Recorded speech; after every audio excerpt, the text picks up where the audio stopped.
안녕하십니까 구독자 여러분. 이렇게 영상을 통해 다시 만나 뵙게 되어 무척이나 반갑습니다.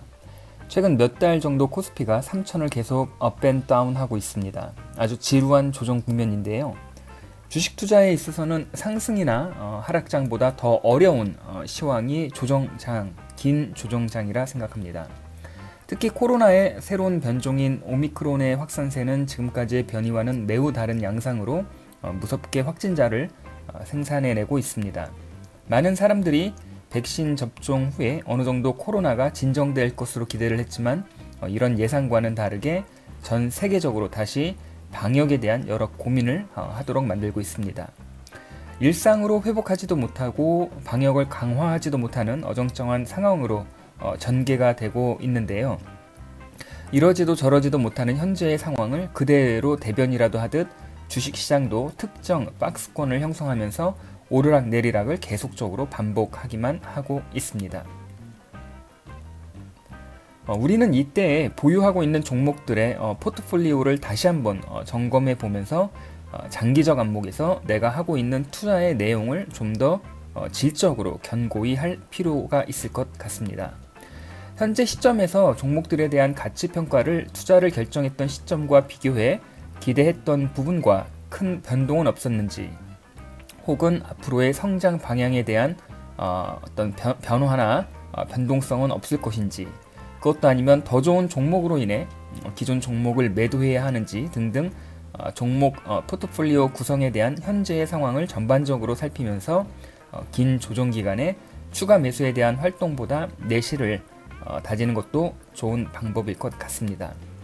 아울러 아무래도 연말은 배당 시즌이기 때문에 안정적으로 고수익을 보장받을 수 있는 배당주에 조금 더 집중하는 것도 지혜로운 투자가 되지 않을까 생각을 해봅니다. 저는 오늘 특정 종목 분석을 대신해서 큰 흐름에서 주식 투자의 방법적인 것을 여러분들과 함께 의견을 나눠보려고 합니다. 오늘 준비한 영상은 우량하고 큰 좋은 기업을 선택하는 것이 왜 비교적 좋다고 할 수 없는가에 대한 주제로 구성을 해보았습니다. 흔히 우리가 쉽게 접하는 대기업이라고 하는 기업들의 시총은 기본적으로 수조 혹은 수십조 단위가 넘어갑니다. 보통 시장에서 기업의 규모에 따라 재계서열을 정하는 것을 본 적이 있을 텐데요. 가령 재계서열 1위 이런 식으로 말이죠. 이렇게 기업의 규모를 순위로 나누는 것은 그 기업의 시가총액 순서와 의미가 일맥상통하다고 말할 수 있겠습니다. 시가총액이라고 하는 것은 그 기업의 한마디로 표현하자면은 가격이라고, 그 기업의 가격이라고 생각하시면 쉽게 그 기업의 가치라는 거죠. 전체 가치, 가격이라고 생각하시면 쉽게 이해가 되실 것 같은데요. 그럼 왜 이 시가총액이 높은 기업들이 우량하고 안전하고 좋은데 주식 투자에 있어서 그렇게 매우 좋은 선택이 될 수 없는지 저는 오늘 이 영상을 통해 그 이유에 대해 설명을 드리도록 하겠습니다. 먼저 왜 아닌지에 대한 결론부터 이야기하고 상세한 설명으로 좀 들어가 보겠습니다. 그 첫 번째로는 시가총액이 높은 기업들은 증권사에서 기업의 평가가 거의 실시간으로 이루어질 뿐만 아니라 모든 증권사에서 리포트를 내고 있습니다. 이 말은 뭔가 숨겨질 것이 없다는 이야기이고 모든 정보가 그대로 노출이 되어 이미 주가에 거의 동시간대에 반영이 되고 있다는 의미가 되겠습니다. 주가가 저평가 혹은 고평가 이렇게 말하기 어렵기 때문에 그냥 시장 수익률에 기대하는 투자 외에는 내가 더 높은 수익을 올릴 수 있는 기회적인 것이 없다는 이야기가 되겠습니다. 그리고 두 번째는 워낙 방대한 규모의 기업이다 보니 이러한 기업이 영위하는 하나의 사업 부분 매출이 웬만한 중소기업의 매출과 맞먹습니다. 그런데 이제 중요한 것은 사업 부분별로 그 사업의 내용을 따져보면요. 서로 별개로 관련도가 적은 사업을 영위함으로써 어떤 하나의 사업 부분의 매력을 느껴 투자를 했는데 다른 사업 부분의 어떤 매출 부진으로 기업 전체적으로 봤을 때 성장이 안 되는 경우를 볼 수가 있겠습니다. 세 번째로는 시총이 크다는 것은 그만큼 발행 주식수가 어마무시하게 이제 많다는 것인데, 물론 이제 기관들이 투자하기에는 좋을 수 있지만 주가가 급하게 상승하기에는 한계가 있습니다. 대기업 주식들이 이렇게 우량한 대기업 주식들이 상한가하는 경우는 거의 찾아볼 수가 없는 것도 이러한 이유 때문이라고 생각할 수 있겠습니다. 마지막으로 이제 기업 규모가 큰 이런 어떤 주식 종목들은 그 여기에 연결된 기업들만 합쳐도 수십 개 내지 수백 개의 기업이 얽히고 설켜 있기 때문에 그 개인 투자자로서는 이러한 그 엄청난 방대한 양을 도저히 이제 분석이 가능한 어떤 범주가 아니라고 저는 좀 이야기를 하고 싶습니다.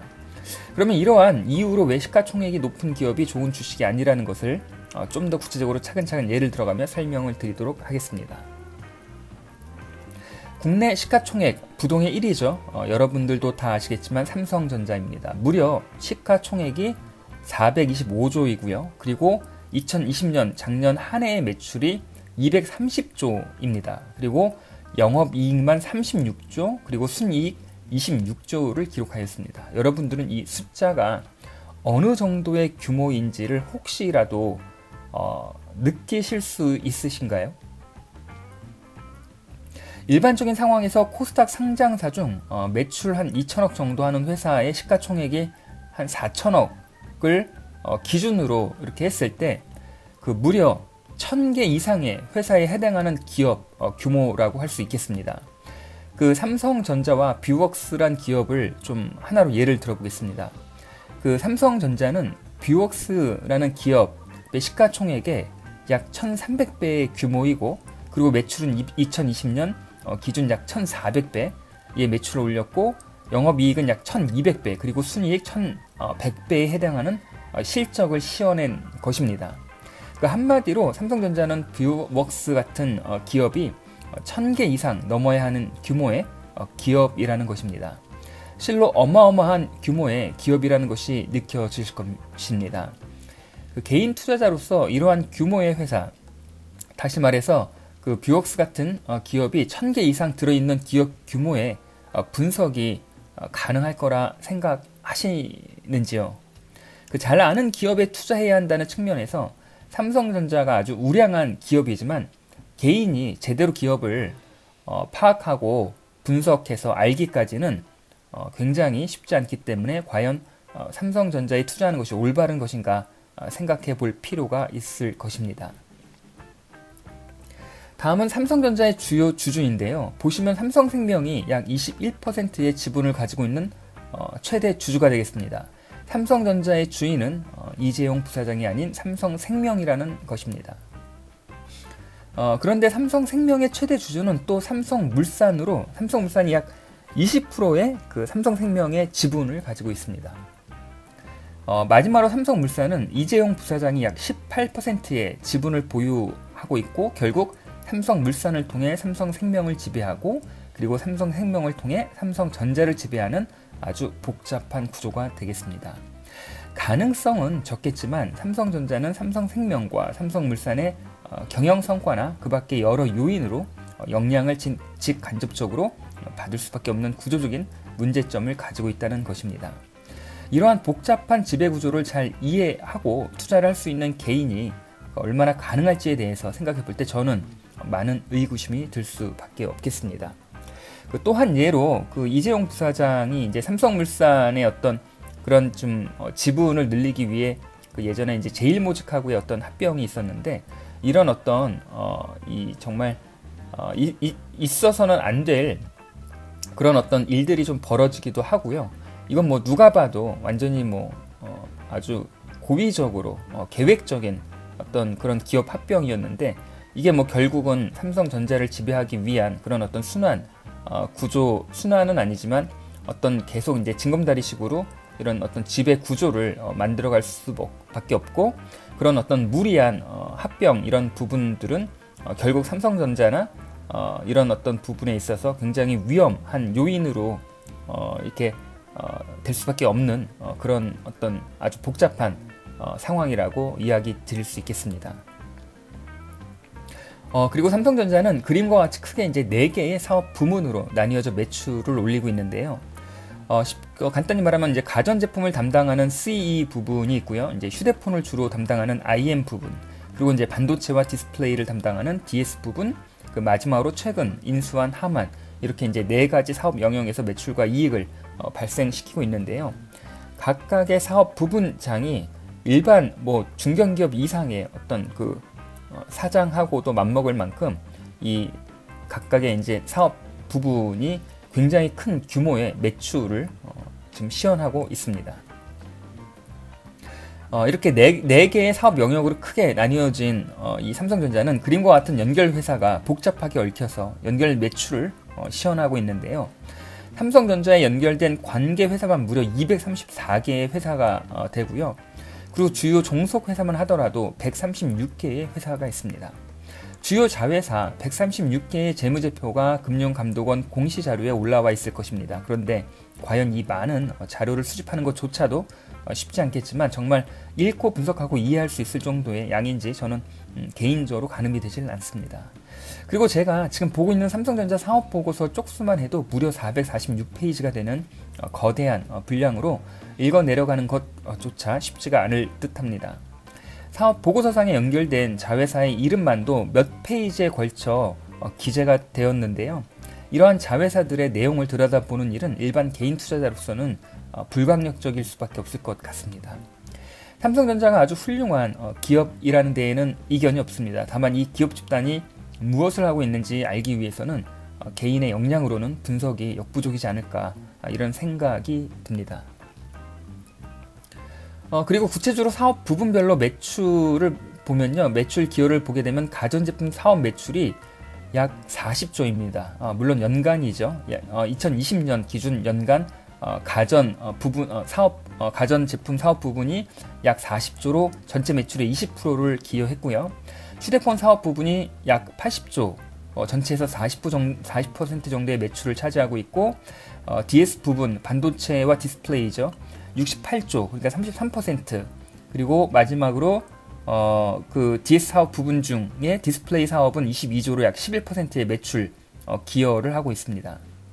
그리고 이제 하마는 약 7조 정도의 이제 매출로 전체 매출에서 약 4%가 안 되는 기여를 하고 있습니다. 지금 이 보시는 그림 한 장만 가지고도 각각의 사업 부분이 그냥 대기업 하나라고 생각하시면 될 것 같습니다. 3분기 누적 매출인데도 그 사업 부서 하나의 매출 단위가 거의 100조 근접한 것도 있습니다. 여기서 이제 중요한 포인트 하나만 지적을 하겠는데요. 보시면 각각의 사업 부분이 독립적으로 경영이 되겠지만 중요한 것은 각 사업 부분별로 매출과 이익의 성장세가 서로 다를 수 있다는 것입니다. 다시 말해서 어떤 해에는 휴대폰 사업이 좋지만 가전 사업이 안 될 수 있다고 있을 수 있고요. 그 DS 부분 안에서도 반도체 사업은 잘 나가는데 디스플레이 쪽 사업이 좋지 못할 수 있다는 것이죠.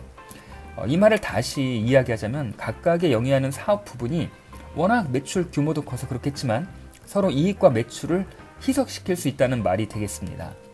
만약 반도체 성장에 대한 가능성 때문에 이 기업에 투자했지만 반도체는 큰 실적을 냈어요. 근데 뭐 어떤 이유로 휴대폰 사업이 뭐 잘 안 될 경우 전반적인 전체 매출과 이익은 크게 희석이 돼서 늘지 않는다는 그런 주요한 이유가 되겠습니다.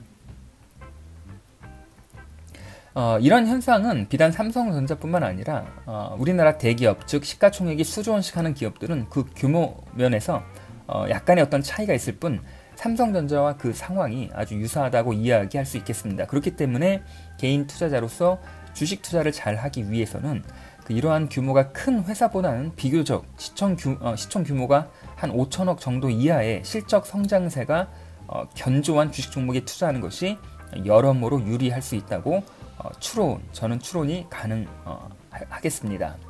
아직 시장에 노출이 되어 있지 않아 기업의 성장 잠재력이 제대로 평가되지 않고 실적의 증가세로 인해 높은 주가 상승이 가능하고 한 가지 사업 부분에 집중함으로써 외부적 변동성에 대한 어느 정도 이제 예측이 가능하고 일정 부분 위험을 해치할 수 있다는 이제 장점이 투자에 있어서 이런 어떤 5천억 미만의 어떤 중소기업이죠. 더욱 매력적이지 않을까 개인적으로 생각을 해봅니다. 여기 재미있는 그 자료 하나 소개해 드리겠는데요. 2020년 12월 말 자료를 근거로 국내 코스피 상장사가 대략 1,700여 개 되고 코스닥 등록 업체가 대략 1,500개 정도가 되고 있는데 이 모든 업체를 시가총액 순으로 정렬해서 그 평균값을 구해 보았더니 시가총액 평균이 약 8,200억 정도가 나왔습니다. 이 숫자에 가장 부합한 기업이 시총 8,279억 원, 매출 약 4천억을 달성한 그 한글과 컴퓨터가 되겠습니다. 한글과 컴퓨터가 시가총액 순위에서 딱 중간에 위치한 기업이고, 이런 기업이 한 해 올리는 매출이 대략 한 4천억이 되겠습니다. 그런데 이제 더 재밌는 거는 우리가 이제 국내 이제 부의 어떤 편중을 따지고 보면은 대부분의 이제 자산을 약 80%의 자산을 상위 20%가 가져간다, 뭐 이런 얘기 많이 이제 들을 수 있을 텐데요. 이 기업 시가총액별로 이렇게 순서를 세웠을 때 한글과 컴퓨터가 약 한 8,279억으로 평균인데, 재밌는 건 한글과 컴퓨터 보다 시가총액이 많은 기업들은요, 전체 기업 수의 약 10%밖에 안 되고, 한글과 컴퓨터 아래에 있는 시가총액 약 8천억 이하의 회사는 전체 상장 회사의 약 90% 회사가 한글과 컴퓨터 밑에 지금 자리를 하고 있습니다. 예, 어떤 것을 의미하는지 여러분도 좀 짐작이 가실 겁니다. 주식 투자의 방법에 있어서는 절대적으로 이제 옳은 것은 없다고 생각합니다. 다양한 투자 성향을 가진 개인들이 추구하는 투자 방법이 같을 수만은 없을 것이고, 수익을 낼 수 있는 방법도 정해져 있는 것이 아닐 것입니다. 하지만 조금 더 안전하게 보다 높은 수익률을 빠르게 얻기 위해서는 우리가 이제 이성적인 판단과 합리적인 투자 결정으로 그 과정을 밟아가야 이러한 강력한 조정기가 와도 마음이 흔들리지 않고 시장의 공포에서 일관되게 투자를 계속할 수 있을 거라 저는 어느 정도 좀 확신을 가지고 있습니다. 구독자 여러분, 오늘 영상 어떻게 보셨습니까? 우리는 작은 씨앗을 뿌리기 위해 기름진 토양을 먼저 만들어야 하고, 씨앗이 열매를 맺는 그 과정은 아주 지루하고 힘이 드는 작업이 될 것입니다. 하지만 오늘 씨를 뿌리고 바로 내일 열매가 안 나온다고 불평을 하거나 조급한 마음에 땅을 파헤쳐 다른 씨앗으로 바꿔 심거나, 아니면 물을 너무 뿌려 오히려 씨앗을 죽이고 마는 과정을 되풀이하진 않는지 우리는 한 번쯤 생각해 볼 필요가 있을 것 같습니다. 더 좋은 영상을 만들기 위해 멤버십 가입이라는 여러분의 작은 후원은 제게 큰 응원이 될 것입니다.